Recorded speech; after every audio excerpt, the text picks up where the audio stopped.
So cry mummy, everything will go away. Cry Lord, all these thoughts will go away. And the only way to purify your mind, that is the only way to subdue your senses, that is the only way to subdue your intellect and this mind, and take their help. This is superior, far, far superior. It is transcendental. The entire world is under him. So seek his help, seek the help of the Atman, contemplate on him continuously, incessantly. Well, you will be able to overcome all these devilish tendencies, and we will attain the highest goal in no time. Very well.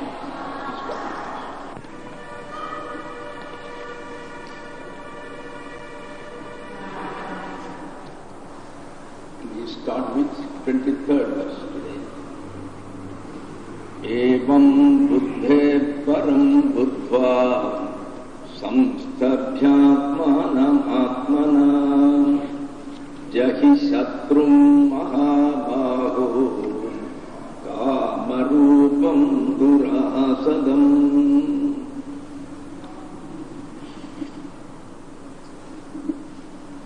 We will find that the last verse which was done yesterday and the one we are going to begin today, both are coming side by side, successive to each other.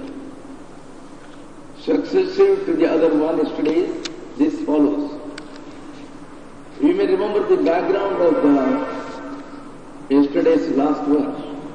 The background was Arjuna is asking a question to Krishna.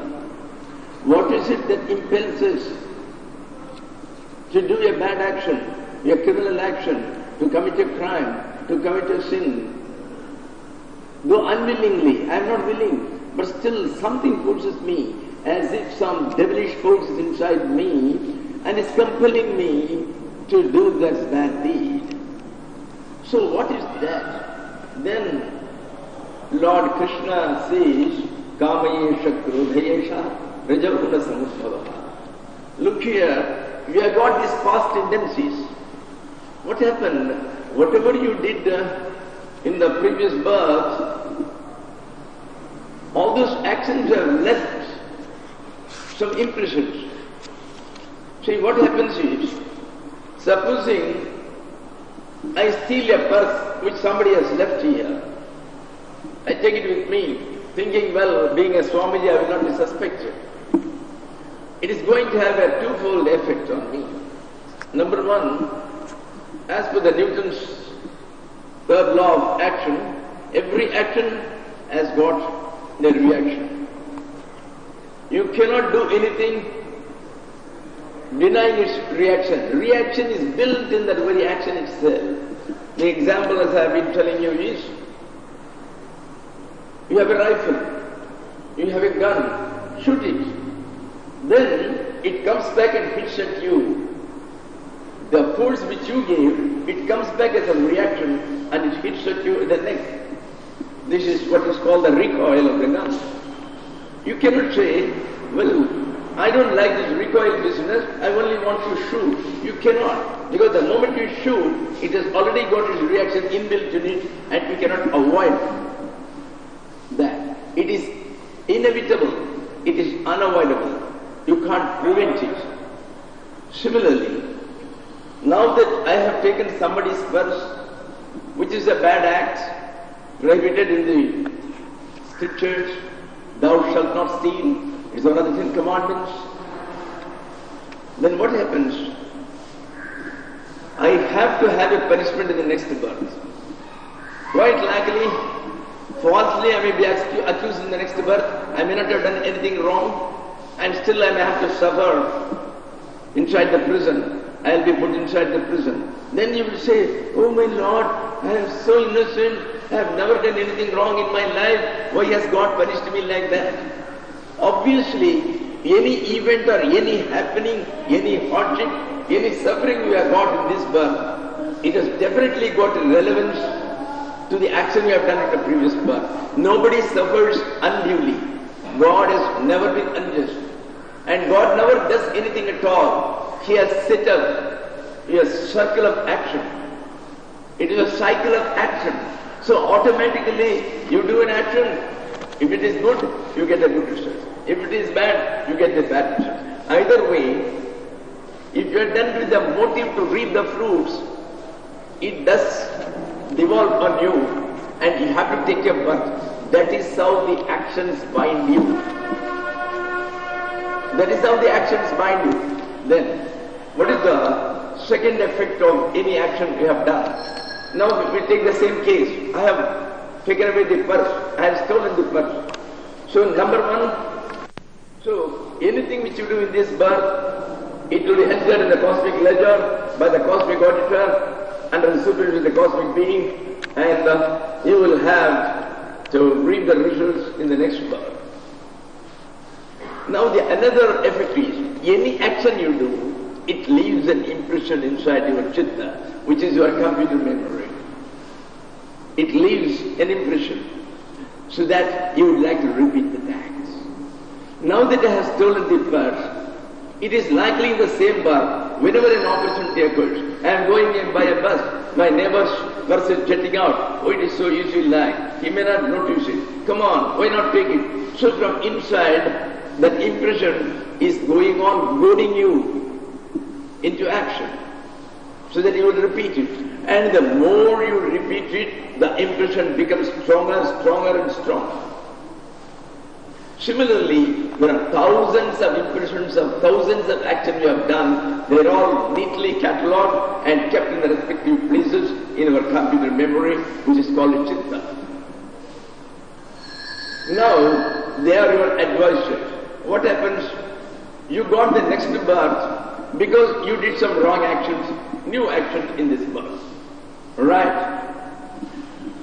But you are not going to reap the fruits of these actions through the entire birth, because you are going to live for about 80 years, 90 years say. So in 90 years, these events which are the results of these past deeds, good deeds or bad deeds, you are going to get once in a while. What about the rest of the period? You won't be simply sitting idle.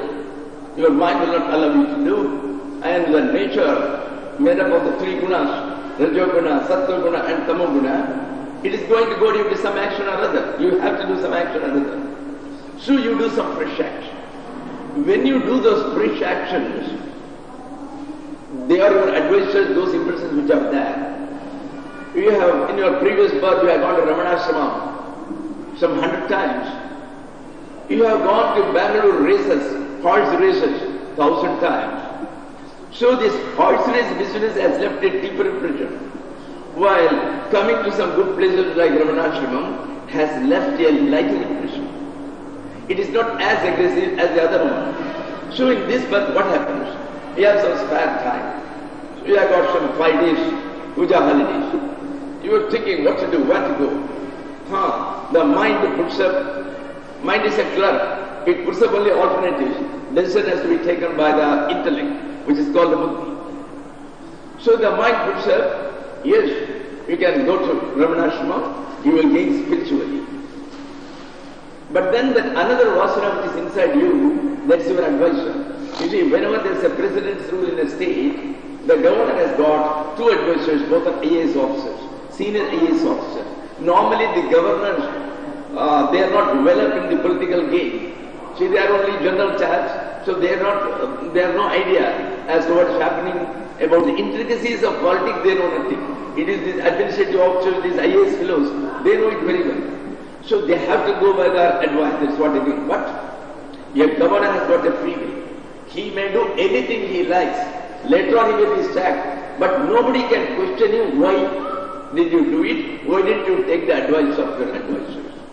But the 2 advisors, one is soft, another is aggressive. One fellow says, you must do this. Another fellow says, sir, you must not do it. The fellow who says, you must do it is very, very aggressive. He says, if you don't do this, the entire country is going to revolt against you and the entire blame will fall on you. Be careful. So in a similar way, you are getting 2 advisors. It is not 2 alone, there will be hundreds of advisors because you have done so many actions. Each one has left a vasana. One is a vasana of eating, one has left a vasana of idli. So whether you get it or not, the moment you go there, sir, what do you want? Idli I want. The vasana is coming. And you are accustomed to classical music. So the music is a vasana. So everything you have done, they have all become the advisors. At the respective times, the respective advisor comes to advise you, do this way, do this way, do this way. Then another aggressive advisor tells you, what is the use of going to Ramana? You went 4 times. What did you gain? You are as you are only. Have you got anything special now? Rather, you go to the races. Your friend has put a nice house at your disposal along with a cook. We don't know in the future whether you will get such an opportunity. And some fresh horses have come from Arabia. You place 100 rupees, who knows? You may get 100 lakhs out of it. Come on, do it. Later on you can come if you want to give a donation of 1 lakh. Why not? So it's put so beautifully. So many of the governors are weak chaps. They don't exercise their free will. They go by the aggressive advisor. That is our plight too. So whatever this advice has been given, you go by that. So like that what has happened is, ever so many desires have cropped up. Because you have done, you desire to rob somebody, you desire to cheat somebody, you desire to eat something, you desire to talk. So all these desires are come up and they are all writing. These desires are all induced. They are all propelled by the vasanas which are inside you. The computer memory which has got the impressions of the past birth, that is called the latent tendencies or the previous birth proclivities or inclinations or attitudes, whatever you may call it. It is they who are inducing you to do it.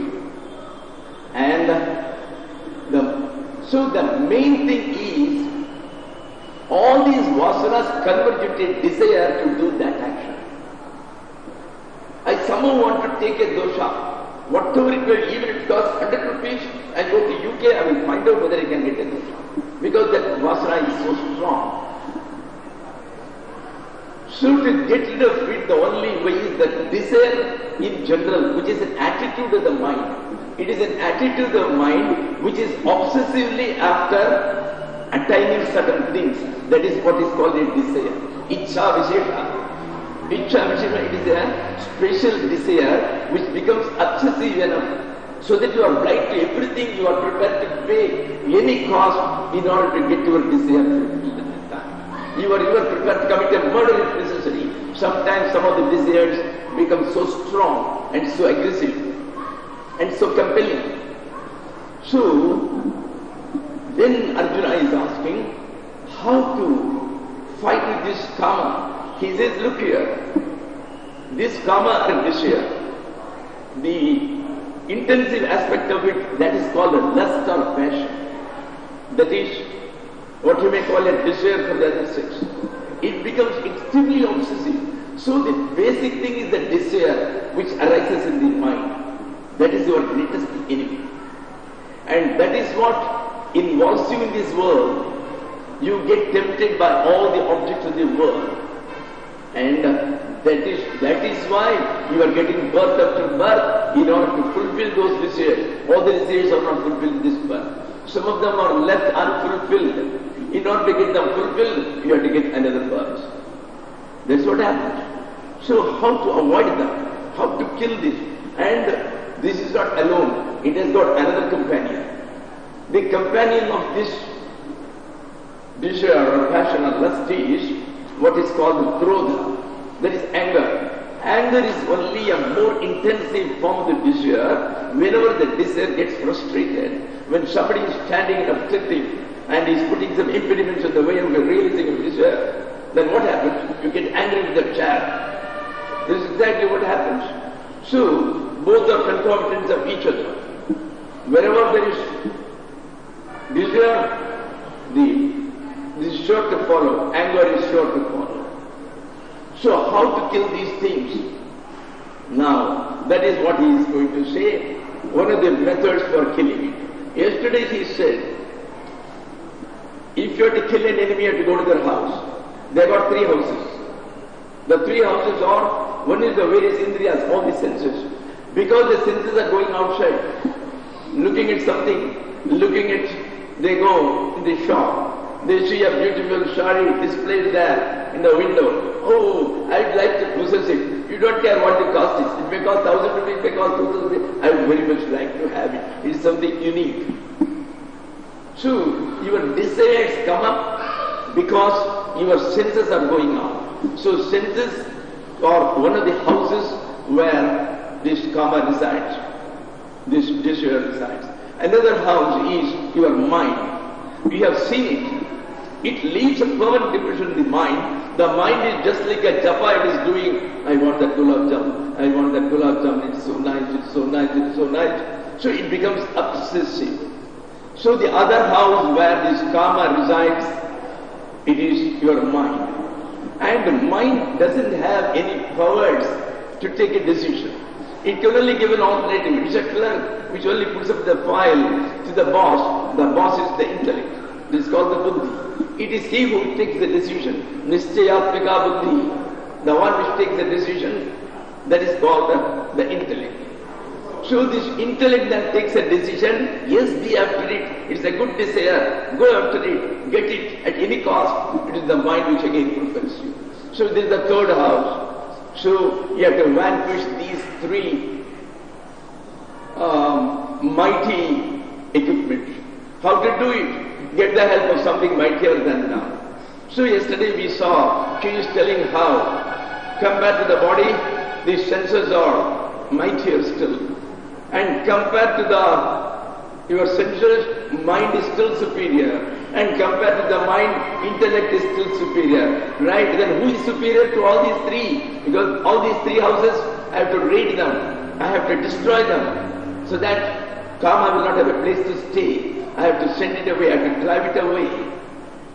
So he says, finally beyond yo buddhehe paratastu saha. The one who is the Supreme Being, that Supreme Consciousness, that eternal bliss, that eternal Absolute, who is called Atman, who is called Paramatman, who is called the Lord, who is called the God, he is beyond all. He is beyond the mind, he is beyond the intellect, he is beyond all. Take his help. That alone can save you. Karma can otherwise, it cannot be quelled, it cannot be annihilated by any means whatsoever unless you seek the aid of the Supreme Being. So that is what he is going to say here. Yevam buddhe varam buddha samstabhyatmanam atmanam jahi satrum mahabhago kamarupam durasadam. There are two methods by which you can take the assistance of the Lord. When will the Lord come to your assistance? Not by simply calling Him. As I told the other day, God is not a hobby. God is a 24 hours avocation in which you have to be engaged night and day for days together, for the entire birth together perhaps. No amount of just having it for 2 hours, 1 hour meditation, 3 hours meditation, it won't do. So here he gives the method as to how to quell these desires. He says, Evam buddhe param buddha. Now that you know that there is somebody superior to the buddhi even. Buddhi is the last, but is the superior most house. The first house is the senses, indriyas. There is the eye, the ear, through which you are taking the entire worldly objects. Every worldly object comes through one of the senses. So, all the desires proper because you see, because you hear, because you smell. You smell to the masala dosha, immediately the desire came for you. So, you got it through the sense. You saw a beautiful picture, you want to own it. And they say, it's a very rare picture of Picasso, it will cost you 40,000 rupees, you don't have that much money. So, he says, finally the buddhi is the mightiest, there is somebody mightier than all these three. So, yevam tas buddhehe param buddha, having known that there is the ultimate supreme reality, who is mightier, who is far superior even to the intellect, what you should do? Seek his assistance. How to seek his assistance? Atmanam atmana samstabhya. Atmanam means your mind. Mind is the repository of all your desires. All your desires get concentrated, get collected. So it is a basket which contains all your desires. It is the reservoir. So stop it functioning. Then the antakarana or your mind will not be able to accumulate those things. So she says, Atmana. Atmana means your mind here. Atma has got several meanings. One is the self, the other is the mind. Here it means the mind. Why the mind? Because the mind, which is the repository of all desires. So first to catch hold of it. Atmana samstabhya. You will have to paralyze it. How will you paralyze it? See,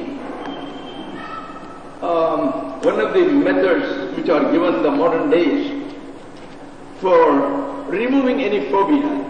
Supposing somebody is afraid of dogs, it is a phobia. Whenever she sees, she gets feverish-like. He can't stand the sight of dogs. Then how do you take it out? According to the modern fellows, it is called Pratipaksha Bhava. It comes in the Yoga Sutras of Patanjali. Suppose you are afraid of anything, how to remove that? Then you stand before the mirror, twirl your mustache and say, I am not afraid of dogs. Imagine there are 100 dogs around you. Look here, there are 100 dogs. I am not afraid, I am not afraid, I am not afraid. Go on hypnotizing yourself into it. Then a day will come when you won't be afraid, really afraid. It is only a question of making your heart strong, your mind strong by repeated suggestions. These auto-suggestions are of great help because the thought force is the greatest force that you can ever have. It is because of the thought force you have got this body. It is because of this thought force you got the body and you are subject to all sorts of hardships and sufferings. So, samstabhya atmanam atmanam. You paralyze this, your mind, by how? By filling it up. This basket will no longer be filled up with desires, will no longer be filled up with the objects of the world. It will be filled up by Atma, it will be filled up by Brahman, it will be filled up by all thoughts of God. 24 hours go on thinking of the Lord. How will you think of the Lord for 24 hours? And how can you avoid the objects getting into the same basket? The only way is, whatever you look at, you think that this is the Lord Himself. This contains the same super consciousness, the same consciousness as you and I. So, when you see the tree, when you see the plant, when you see the leaves, when you see a lizard, immediately you say, this is the Lord. Vasudeva sarvamiti, sa Mahatma sigurlabha. Everything is Krishna. Everything is the Lord. Everything is Atman. So it is I who is projecting myself in all the forms. There is nobody but myself. So in that way, project yourself or project the Lord's face in everything. So whatever is attractive. So what was attractive as gulab jamun yesterday, today it will be attractive to you because it is only Brahman.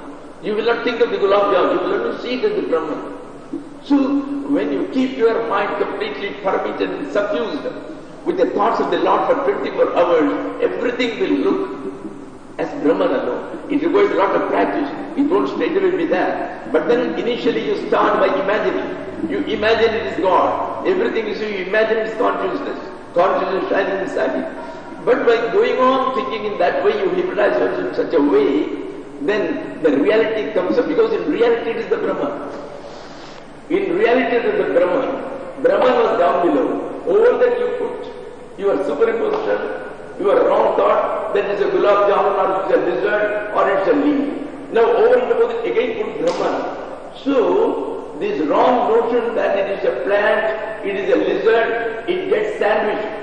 Because Brahman is underneath, Brahman is there at the top, it will completely crush it to death, it will be strangled, then only Brahman alone will die. So that's the way.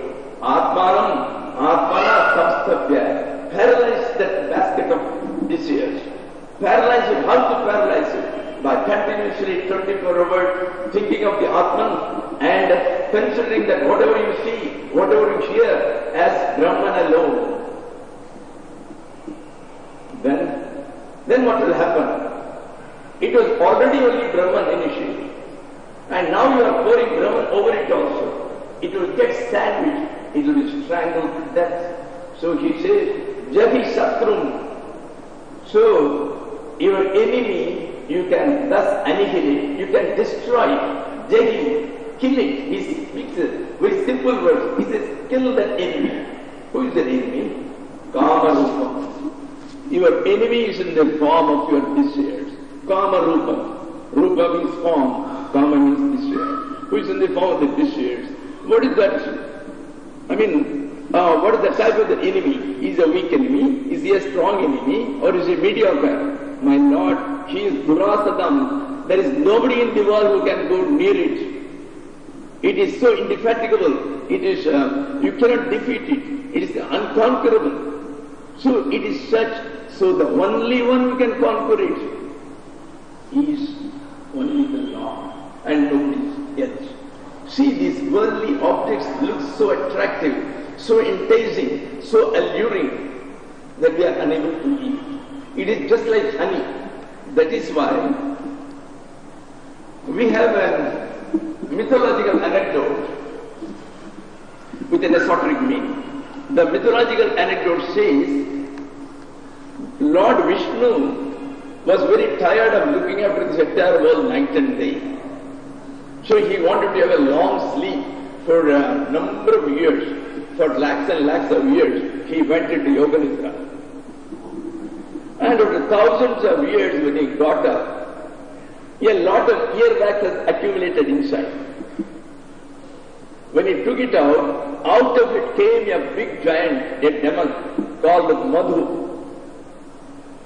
And the Lord had to fight with him for thousands of years. That Madhu is Kama.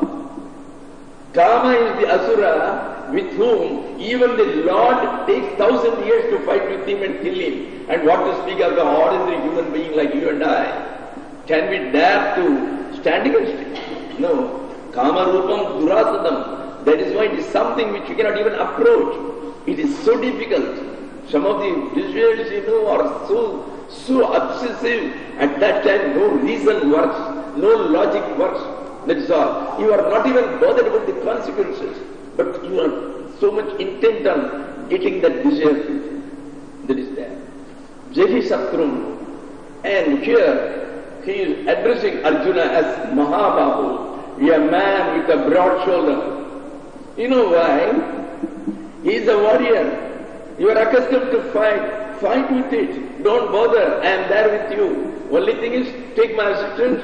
Think of me constantly and I'll be by your side. So with me, with my presence by your side, kill that chap. I am there with you, Mahabahu. You are a warrior and you are capable of it. That's all. Now we go to the next. Ethai dham trisamit bhogmi tasmasat kuruter junam jnanagni sarva karmani tasmasat kurute tatham. Now these are different subjects. Here he tries to give us the process how that vritti jnana. See, what happens is, I have told you, by going on thinking of the Brahman, you don't know what the Brahman is like. So whatever ideas or concepts you have got, they are concepts which have been derived from the Guru or the preceptor and the scriptures. That's all. The scriptures say that Atman is like this, Atman is Nirlipta, Atman is Niranjana, Atman is untainted, Atman is infinite, Atman has got Sukha or Dukkha, no sorrows, no joys, Atman is free from everything, Atman is impartial. So whatever attributes are being given to you, you go on thinking, that is called the Brahmakara Vritti or Akhandakara Vritti or Atmakara Vritti. Going on thinking of you is again a thought. So this is the way where you go through the thought. Only thing is, originally your mind was going to 1,000 thoughts. It was thinking of New York where your grandson is. Oh, this Sunday he has promised to call me, has not called. I don't know whether my grandson is ill or not. So you will be thinking of it, and you will be thinking of other son who used to appear for his entrance examination at BPS. here, this fellow is not capable of passing, I have to find out somebody and bribe him so that this chap will come out this time. So you are worried about ever so many things, thousands of thoughts. So with thousands of thoughts, you are little for the Lord. Our Lord is a jealous Lord. He will not be satisfied with it, so He won't heed you. So what happens is, you leave all the other thoughts, just as they told in the previous one, think of only the Lord alone. And that is called the jnana vritti. It is a jnana. It is no doubt a knowledge, but it is not a direct knowledge which has come out of a conviction. It is not a direct knowledge. What is direct knowledge? What is a direct knowledge? Direct knowledge is that which does not come through the medium of any of the indriyas. Now that you are all sitting here, how this knowledge has come to me? This knowledge has come to me through the senses. I am seeing through my eyes. And I am judging it, and I have got all the conditioning, which says, well, this is called 5 feet, this is called 6 feet, this is called 7 feet, this gentleman is 6 feet high. And then I have studied what is a mustache, what is this thing, what is white color, what is red color. I say he has got a fair complexion, this is a reddish complexion, he has got a brownish complexion. So all these things are all the conditions of the mind. Out of my mind complex, I am just imagining a figure which has been through the fabrication of the unification of the senses along with the mind. I have created a figure and I say Mr. Lakshman is sitting there. So Mr. Lakshman is not a direct knowledge, it is a knowledge acquired through senses. My senses are all unreliable servants. I can't believe them. Because the eye has already deceived me when I went into the Arabian desert where there was no water. I saw a mirage. When I just ran there, I found there is no water. It looked exactly as if there is water. So I can't believe my eyes. I can't believe my ears. So they are all unreliable sources of information, of knowledge. But when it comes direct to you, so it comes to you direct means it has to be authentic. Now the fact that you exist, the fact that I exist, for you, it is only through the senses. The fact that you exist, I exist. Say Shantananda thinks I exist. How do I know that I exist? Even if 20,000 people are to give a signature campaign and say, Swami Shantananda, you don't exist, will I believe it? No, I'll surely throw them to the winds. Because I know that I am. I know. You ask me, how do you know? I know, that's all. You won't be able to say. Actually, there is a direct knowledge. It comes to you direct because that existence which is part of you, it is a self-revealing knowledge. It reveals itself. Just as a torch not only illumines the other objects of the world, it illumines itself. You don't require another torch to see this torch. When this torch is burning, you see the objects, you see the torch also. By the same line.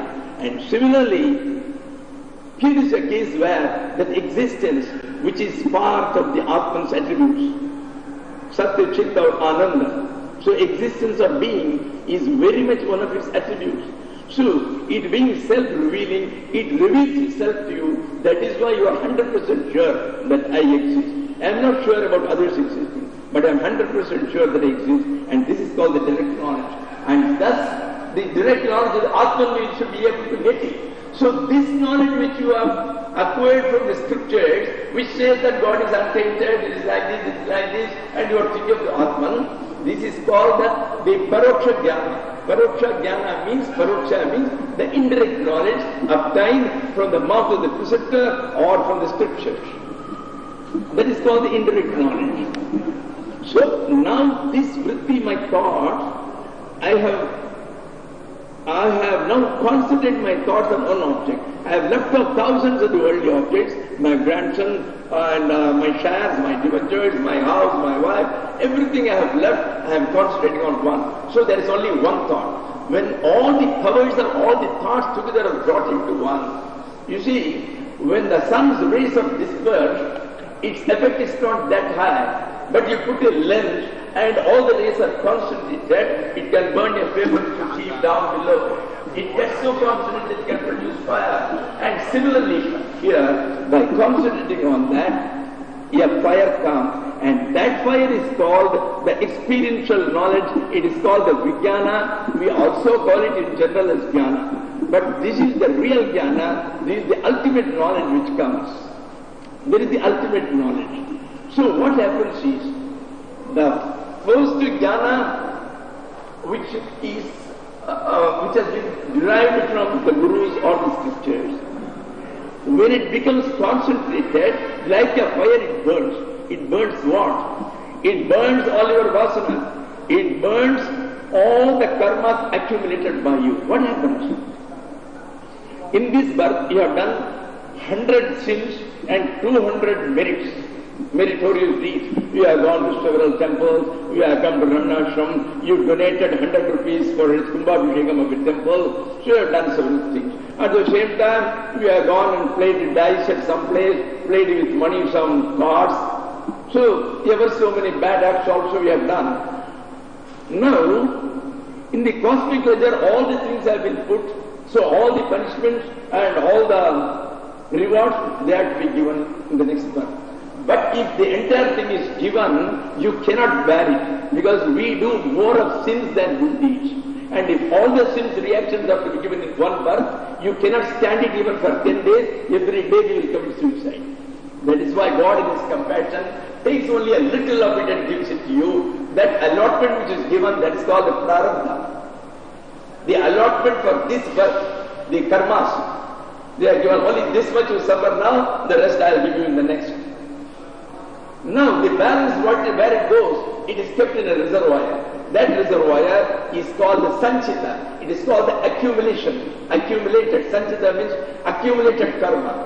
So out of that reservoir, he again takes, allots in the next birth. Out of that reservoir, he again takes, in the next birth, some portion is allotted. It is a big reservoir.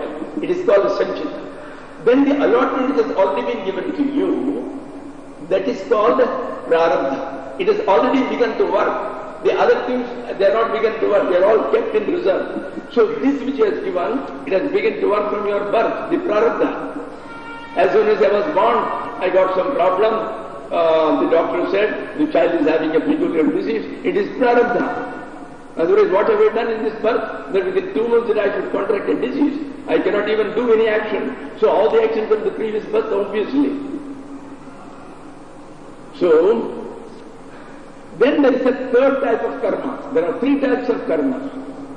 The entire reservoir containing the balance of the effect of deeds done in all the births, all the debits and credits put together, it is there in one reservoir. But then you know, if you do one punya, if you do one sin, they don't cancel each other. You have to separately get the result for this punya, you have to separately suffer for this dukkha. You can't say 10 out of this, 10 out of this, please cancel. No, that won't be. They will never be cancelled. Each one you will have to enjoy or you have to experience separately, one by one. This third one is what you are doing in this birth. You are doing fresh actions in this birth. Some good actions, some bad actions. It is kept temporarily in a separate basket. That basket, that is called kriyamana.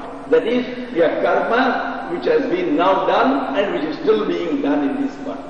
And finally what will happen, when this birth is over, this basket will be emptied into the overall reservoir. It will all go into the overall reservoir. So this is only temporarily kept separately in this birth. So this is called the kriyamana. So you have got 3 types. The overall reservoir is called sanchita, or the accumulated one. The allotment for this birth alone, that is called the prarabdha. Then whatever you are doing fresh actions in this birth, their results are kept in a separate basket, which is called the kriyamana. It is also known by another name as agami. Agami, kriyamana, there are 2 names. There are technical names given. So you can't have equivalents in any languages so easily. So, what happens is this jnanagni, the fire which comes when you are concentrating all your knowledge on the pity of the Brahman, in due course when it becomes very potent, it places into a fire, and that fire, it completely destroys all these karmas which are kept in the reservoir. That reservoir is blown out and there cannot be any more allotment, so that you will not have a next birth. Next birth comes only because of these reservoirs are kept, because that is to be exhausted, that will be given to you. But when the entire reservoir is blown out, no records, so that means you will be released. You can't be done anything with, you will get your moksha. So this Jnanagni, it goes and burns away all the karmas except the prarabdha which has already started. Why the prarabdha cannot be killed? The reason being, supposing I want to destroy all the arrows which I keep. I am an archer, I keep a lot of arrows. But before you came to destroy the rest, I have already left one, it is going. Now you can't catch it from the air and bring it. So what has been left already, go to its destination, it will fall. You can only burn off all the arrows they are keeping in my quiver. That's all you can do. It is an arrow which has already left, so it is no longer in your power. There is that. Supposing you want to prevent that, today I am not going to take any food. But already in the morning, you forgot about it, you have taken 4 idlis. When once you have taken the food, you can't take it out now. So you can't catch it. But in future, we can see that you don't take any more meat after 8 o'clock. But at 8 o'clock, you have taken 4 idlis, that you can't do anything with it. So that is what is prarabdha. The prarabdha is something whose effect has already started. So in midway, you cannot catch it and you can bring it. Well, this is a general opinion. But our Bhagavan has given it a new twist. He says, when a fellow had 3 wives, the fellow died. Then somebody said that 2 of the ladies became a widow, the 3rd one is remaining with her husband only. How can it be? The fellow has died, so all the 3 wives become the widows. So how do you say only 2 of them are widows, the 3rd one is still alive? I mean, she is still having her Saumangalya, we call it Saumangalya, to have the husband. How can you talk? This is what he says. You see, these are all very difficult concepts. So, it is better that we go by the common these things, because Bhagavan's words, you cannot understand it unless we have evolved to that extent. But no doubt it's a fact, but some of the things, even Shankara has told in one place that there is nothing called a prarabdha for a jnani. But then we are unable to explain. We are seeing a jnani having a cancer. You are having jnani or having all the sufferings. One day some robbers came, thieves came. They beat Bhagavan Ramana. It was prarabdha. Otherwise, how do you explain? Otherwise, why Bhagavan remained quiet? Not only that, there were some champions like Dandapani, certain people there. They could have easily killed those fellows. But Bhagavan said, no, keep quiet. And then when they bet him, and Chinnaswami was also bet, he kept quiet, that's all. And Chinnaswami was bundled and taken. And Chinnaswami found that Ramana never opened his mouth. You see, it is very difficult. So, we are not bothered about what was there. When we go there, we will find out all these things. Let us only bother about our sadhana, that's all. So these are all only theoretical concepts which do not affect our daily sadhanas. Our spiritual practice are not dependent on it. So how much of the portion dies, how much of the portion remains, you will come to know when we go there. Let us first reach the place and then worry about it. Yathaidham se samidhogni. You see, just like a fire which is kindled, samidha means well kindled and well lit. Agni, fire. A fire which is well lit. Yedhamsi bhasmasat kurte. Hey Arjuna, O Arjuna, just like a big fire which has been kindled and which is well lit, bhasmasat kurte, it reduces to ashes. It completely burns to ashes. What does it burn to ashes? Yedhamsi. Yedhamsi means the fuel. We have kept a lot of wood there and they are all being reduced to ashes. In a similar way, Jnanagni.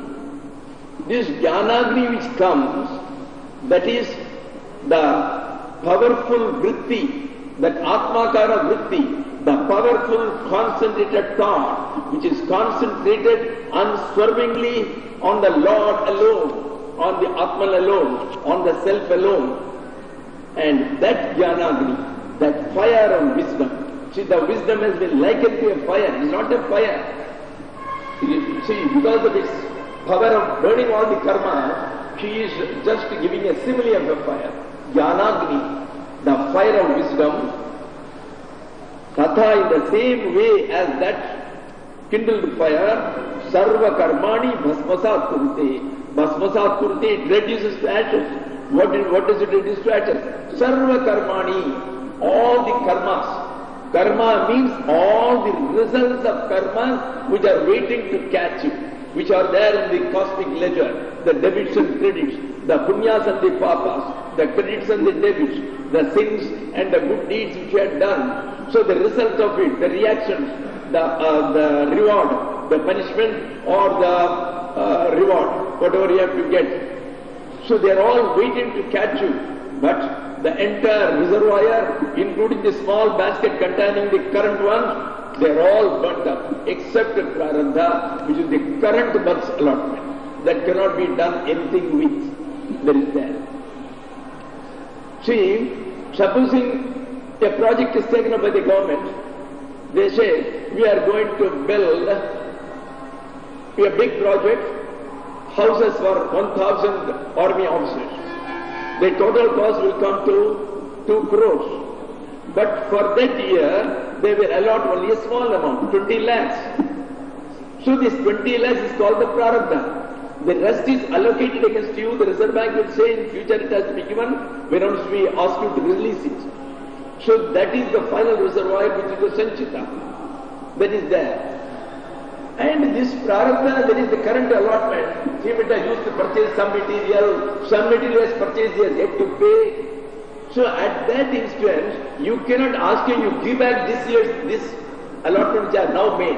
They can only curtail future allotments, but they can't do anything with the existing allotment because already the liabilities have been incurred by him, even though not paid. That is why she says, Janagnihi Sarva Karmani. Here, what is it that mean by Sarva Karmani? All the karma, will it not include this? Then what do you mean by all? All means both the good karma, which had to give you a lottery, which had to give you a promotion, which had to give you a very nice job.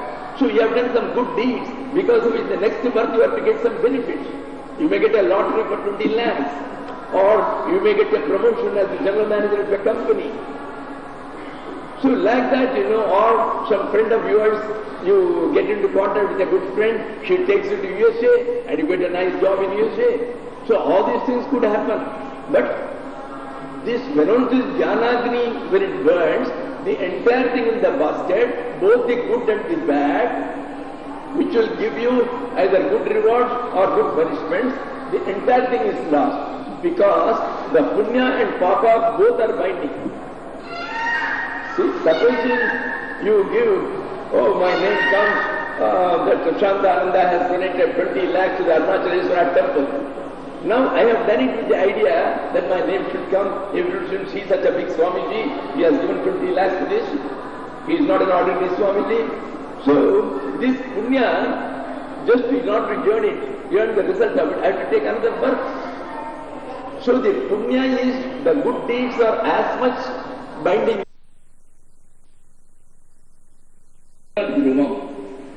His rebirth is certain. He has to be born again. Tatma, therefore, apariharye arthe, in a matter which can never be remedied, in a matter which is unavoidable, which cannot be prevented. From na shochitum arhati, shochitum to grieve. So you should not grieve.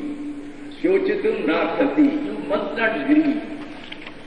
Here there are 2-3 points.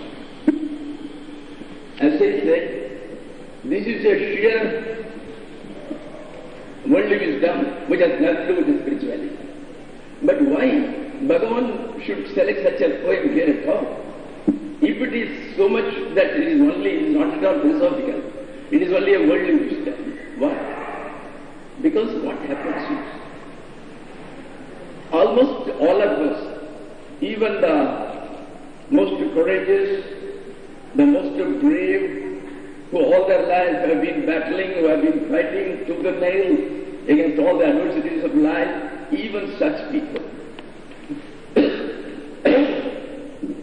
The moment they are on deathbed, they know the doctor has said, look here, he won't survive beyond another 4 hours' time. Then a terrific fear seizes him. His entire body is trembling because now he is going to undertake a journey to the unknown. He won't know what happens there. Whatever he may have read, whatever philosophy he might have consumed, unless he had gone to a high extent of practice of meditation, otherwise, whatever you might have read, they will all go away at the last minute, an unshakable fear that comes. You tell him anything, he won't be satisfied, the fear is there. The great man, Dr. Johnson, who wrote the first English dictionary, he was supposed to be a very brave man. During the last minute, he was holding the hand of Boswell, his chronicler, and he was weeping. He was practically shaking. That is what happened. And it has happened to ever so many great people, even Mahatmas, even perhaps advanced souls. I won't call them realized, because realized souls, normally I don't think they will do. So advanced souls, well, it does happen. So here is something which our Krishna says, so that you may get rid of this fear. We don't say, no, yes, this is something which is inevitable. It has to happen. So why shed tears over it? Let us do it with pleasure. That is what we should.